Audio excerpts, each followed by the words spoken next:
Welcome to the rising star academy. आज हमने second year physics का इंतहाई इंपॉर्टेंट चैप्टर नंबर 19 में से एक टॉपिक पढ़ना है, interaction of electromagnetic radiations with the matter. हम लोग फर्स्ट ईयर के अंदर भी इलेक्ट्रोमैग्नेटिक रेडिएशंस को पढ़ सकते हैं, जैसा कि रेडियो वेव्स हैं, एक्स रेज हैं, गैमा रेज हैं, अल्ट्रावायलेट, विजिबल, इन तमाम रेडिएशंस का हम पहले से जिक्र कर चुके हैं इन द फर्स्ट ईयर। वहाँ पर हमने लाइट की पोलराइजेशन, हम लाइट की डायफ्रैक्शन और लाइट की इंटरफेरेंस पढ़ चुके हैं। ये तीनों फिनोमेना लाइट की वेव नेचर को प्रूव करते हैं। लेकिन आज इस इलेक्ट्रोमैग्नेटिक रेडिएशंस का, इन लाइट का हम इंट्रैक्शन करवाएंगे मैटर के साथ, depending upon the energy of electromagnetic radiations. ये इलेक्ट्रोमैग्नेटिक रेडिएशंस मैटर के साथ जब इंटरैक्ट करती है तो तीन तरह का फिनोमेना जो ज़्यादातर विजिबल है, इंफ्रारेड या अल्ट्रावायलेट, वो अपनी एनर्जी की बुनियाद पर जब भी मैटर के साथ इंटरैक्ट करेंगी तो एक फिनोमेना होगा फोटोइलेक्ट्रिक इफेक्ट, जिसकी तफसील आज जरूर पढ़नी है। और अगर आप इससे ज़्यादा एनर्जी की रेज की बात करेंगे, जैसा कि एक्स रेज की बात करेंगे, तो वो जब मैटर के साथ इंटरैक्ट करती हैं तो एक इफेक्ट होता है जिसे हम कहते हैं कॉम्प्लेक्स इफेक्ट या कॉम्प्लेक्स स्कैटरिंग। और इससे भी जो ज़्यादा एनर्जीज वाली रेडिएशंस हैं, यानी जो हाईली एनर्जेटिक रेडिएशंस हैं, जिनको हम गैमा रेडिएशंस कहते हैं, जब वो मैटर के साथ इंटरैक्ट करती हैं तो प्रोसेस होता है, फिनोमेना होता है पेयर प्रोडक्शन का। मगर आज हमने तफसील पढ़नी है फोटोइलेक्ट्रिक इफेक्ट की। इस डिटेल में जाने से पहले कि फोटोइलेक्ट्रिक इफेक्ट में क्या होता है, कॉम्प्लेक्स में क्या होता है और पेयर प्रोडक्शन में क्या होता है, हमने एक बात अपने ध्यान में ये रखनी है कि ये तीनों फिनोमेना लाइट की वेव नेचर को प्रूव नहीं करते, बल्कि लाइट की पार्टिकल नेचर को प्रूव करते हैं। तो आज हम टॉपिक स्टार्ट करते हैं फोटोइलेक्ट्रिक इफेक्ट। अगर हमारे पास कोई मेटल सरफेस है, ये हमारे पास एक मेटल सरफेस है, और अगर इस पर मैं कोई लाइट फॉल करवाता हूँ, डिफरेंट इलेक्ट्रोमैग्नेटिक रेडिएशंस फॉल करवाता हूँ, तो ऑब्जर्व किया गया कि इस मेटल सरफेस से इलेक्ट्रॉन्स इजेक्ट होते हैं। इस मेटल सरफेस से डिफरेंट इलेक्ट्रॉन्स इजेक्ट होते हैं।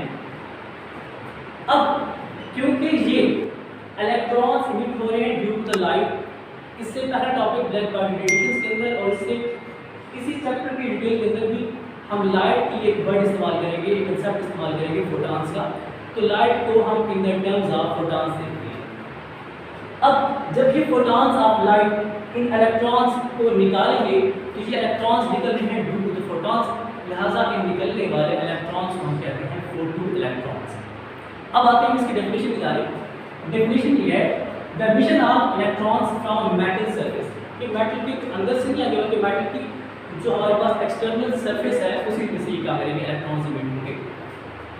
The emission of electrons from a metal surface when exposed to a light of a suitable frequency. Now what is meant by this suitable frequency? इसकी detail chapter में basic topic के and पर आ जाएगी कि suitable frequency से क्या होता है। सूटेबल फ्रीक्वेंसी इस कॉल्ड द फोटोइलेक्ट्रिक इफेक्ट। इस प्रोसेस को हम क्या कहते हैं, फोटोइलेक्ट्रिक इफेक्ट। अब फोटोइलेक्ट्रिक इफेक्ट से हमारी क्या एक्सपेक्टेशंस हैं, जो classical theory of electromagnetic waves है वो इस फोटोइलेक्ट्रिक इफेक्ट से क्या प्रिडिक्ट कर रही है, इसकी इससे क्या एक्सपेक्टेशंस है, ये किस तरह के रिजल्ट से भी, और इसके रिजल्ट्स आते क्या हैं। इस चीज़ को स्टडी करने के लिए हम इस फोटोइलेक्ट्रिक इफेक्ट का एक्सपेरिमेंटल सेटअप देखते हैं। फोटोइलेक्ट्रिक इफेक्ट के इस एक्सपेरिमेंट सेटअप के अंदर हमारे पास एक एवोकेटेड ग्लास ट्यूब है। एक ग्लास ट्यूब है जिसके ऊपर हमने क्वार्ट्ज विंडोज लगाई हुई हैं। क्वार्ट्ज विंडो फर्स्ट के लिए हमने यहाँ पर लगाई हुई है। तो क्वार्ट्ज विंडो लगाने का मकसद ये है कि इस ट्यूब के अंदर लाइट क्या करे, ट्रैवल कर सके।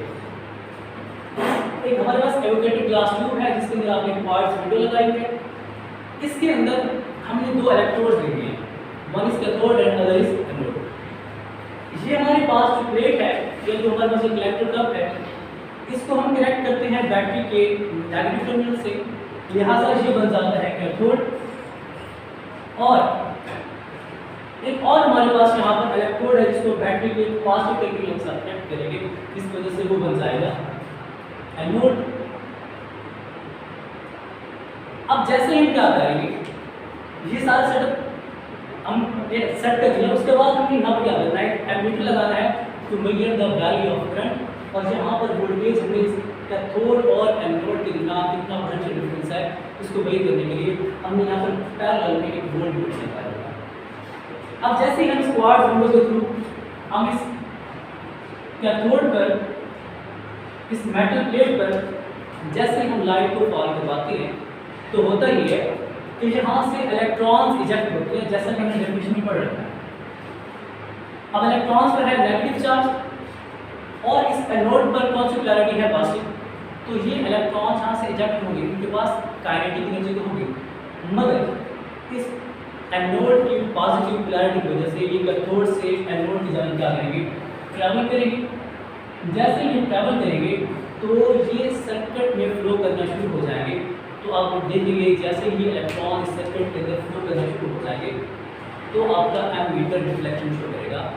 एमीटर की डिफ्लेक्शन इस बात को डिनोट कर रही है ये जो करंट फ्लो हो रहा है ये किसी और वजह से फ्लो नहीं हो रहा, बल्कि ये फ्लो हो रहा है due to this light, these photons. और जैसे ही आप क्या करेंगे, यहाँ से लाइट को कट ऑफ करेंगे तो आप देखेंगे दोबारा से एमीटर की रीडिंग हो जाएगी 0। इसका मतलब है कि ये करंट फ्लो कर रहा था ड्यू टू द फोटॉन्स। अब इस पूरे टॉपिक के अंदर दो जो की पॉइंट्स हैं जिनकी बुनियाद पर ये सारा का सारा टॉपिक घूमता है, एक तो इन निकलने वाले फोटो इलेक्ट्रॉन्स की तादाद यानी फोटो इलेक्ट्रिक करंट, और दूसरा इन निकलने वाले इलेक्ट्रॉन्स की काइनेटिक एनर्जी है। तो इनमें से जो मेजर पॉइंट है वो kinetic energy of photo electrons, ये बहुत ज़्यादा इंपॉर्टेंट है। इसी की काइनेटिक एनर्जी की बुनियाद पर हमने बहुत सारे रिजल्ट्स निकालने हैं।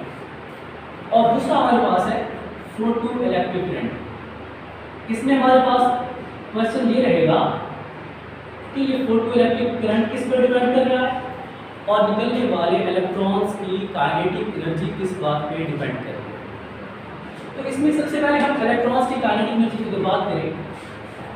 इलेक्ट्रॉन्स की काइनेटिक एनर्जी फाइंड करने के लिए हमें अपने सेटअप के अंदर थोड़ी सी चेंजिंग लानी होगी। वो चेंजिंग क्या है कि जैसे ही आप यहाँ पर लाइट फॉल करवाएं और यहाँ से मेटल से कैथोड से इलेक्ट्रॉन्स इजेक्ट हो तो इधर से आप बैटरी की पोलैरिटी चेंज कर दें। जहाँ पर पहले बैटरी का पॉजिटिव टर्मिनल था उस साइड को आप बैटरी के नेगेटिव के साथ और बाकी साइड को आप बैटरी के पॉजिटिव टर्मिनल के साथ कनेक्ट कर दें।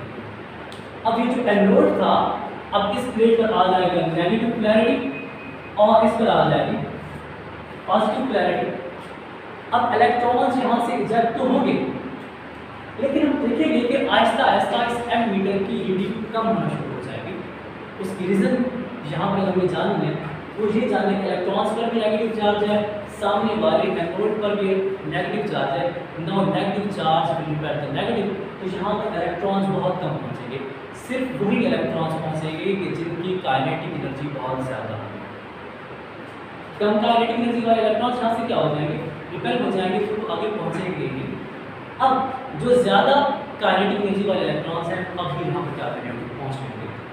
तो यहाँ पर जो हमने रियोस्टेट लगाई हुई है उस रियोस्टेट की मदद से हम यहाँ का पोटेंशियल एनोड और कैथोड का हम पोटेंशियल क्या कर सकते हैं, वेरी कर सकते हैं, मजीद नेगेटिव कर सकते हैं। अब ये पोटेंशियल जितना ज़्यादा नेगेटिव होता जाएगा अब ज़्यादा से ज़्यादा काइनेटिक एनर्जी वाले इलेक्ट्रॉन्स भी इस एनोड पर कलेक्ट नहीं हो पाएंगे, यानी सर्किट के अंदर फ्लो नहीं कर पाएगा। यानी यहाँ पर एक ऐसा पोटेंशियल भी हो सकता है कि जिस पोटेंशियल पर हालांकि लाइट भी फॉल हो रही है मगर फिर भी फोटो इलेक्ट्रिक करंट जीरो है। एक ऐसा नेगेटिव पोटेंशियल है कि जहाँ पर फोटो इलेक्ट्रिक करंट जीरो हो जाता है, इस नेगेटिव पोटेंशियल को हम कहते हैं स्टॉपिंग पोटेंशियल। तो अब हम डेफिनेशन लिखने वाले हैं स्टॉपिंग पोटेंशियल। स्टॉपिंग जैसे नाम से जाहिर है कि स्टॉपिंग पोटेंशियल है। अब ये किस चीज़ को स्टॉप कर रहा है, स्टॉप कर रहा है फोटो इलेक्ट्रिक करंट को। The maximum negative potential, the maximum negative या reverse potential between anode and cathode, between anode and cathode at which, ये वो पोटेंशियल है कि जहां पर आपका फोटो इलेक्ट्रिक करंट क्या हो जाता है, जीरो हो जाता है। एट विच photo electric current becomes zero, photo electric current becomes zero. तो यहाँ पर इस पोटेंशियल को हम क्या कहते हैं, स्टॉपिंग पोटेंशियल कहते हैं।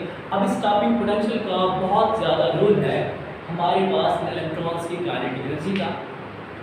तो यहाँ पर एक फार्मूला है हमारे पास सेकंड ईयर के अंदर, जिसकी डेरिवेशन यहाँ पर मौजूद नहीं है, कि जो निकलने वाले इलेक्ट्रॉन्स हैं जिनकी काइनेटिक एनर्जी मैक्सिमम है, उसके लिए फार्मूला बताया जाता है EV0, और यहाँ पर V0 से मुराद स्टॉपिंग पोटेंशियल है, जिसकी वैल्यू आमतौर पर नेगेटिव होती है।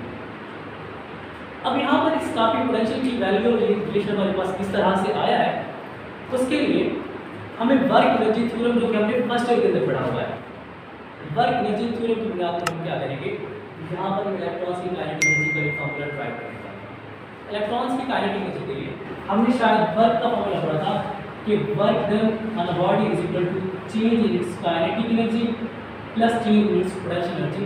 मगर हम यहाँ पर सिर्फ और सिर्फ बात कर रहे हैं काइनेटिक एनर्जी की, तो वर्क डन जो भी करेगा, ये जो आपने पोटेंशियल अप्लाई किया, इसकी वजह से जो भी वर्क करना होगा वो निकलने वाली इलेक्ट्रॉन्स की काइनेटिक एनर्जी का होगी। तो वर्क के लिए हमने शायद फार्मूला पढ़ रखा होगा कि वोल्टेज पोटेंशियल डिफरेंस होता है work done per unit charge, और वर्क आ जाता है हमारे पास QV के बराबर। Q से मुराद यहाँ पर इलेक्ट्रॉन का चार्ज है, और V से मुराद यहाँ पर क्या है, पोटेंशियल है। तो अब W को मैं क्या लिखूंगा, EV0, अभी पोटेंशियल क्योंकि नेगेटिव है, तो साथ में क्या लिखेंगे, -50। अब change in kinetic energy of electrons, जब इलेक्ट्रॉन्स यहाँ से निकले थे उनकी काइनेटिक एनर्जी मैक्सिमम थी, मगर जब यहाँ पर एनोड पर पहुँचे तो उनकी फाइनल काइनेटिक एनर्जी क्या होगी, 0 होगी। तो final kinetic energy minus initial kinetic energy 1/2 mv square, जिसको हम काइनेटिक एनर्जी भी कह सकते हैं। तो हमारे पास -EV0 ये आ जाएगा -1/2 mv0 स्क्वायर। M से मुराद यहाँ पर इलेक्ट्रॉन्स का मैस है, और V से मुराद इलेक्ट्रॉन स्पीड है, इसको मैं काइनेटिक एनर्जी लिखूंगा, माइनस का सिंबल माइनस से कैंसिल, EV0 = 1/2 mv स्क्वायर, जो kinetic energy maximum of the electrons. तो ये डेरिवेशन हमारे सेकंड ईयर बुक में नहीं है, मगर ये वर्क एनर्जी थ्योरम से करती है। अब इस इक्वेशन से हमें क्या क्या रिजल्ट्स मिलते हैं, उनको स्टडी करने के लिए हम इंशाल्लाह नेक्स्ट लेक्चर में हाजिर होंगे। अभी के लिए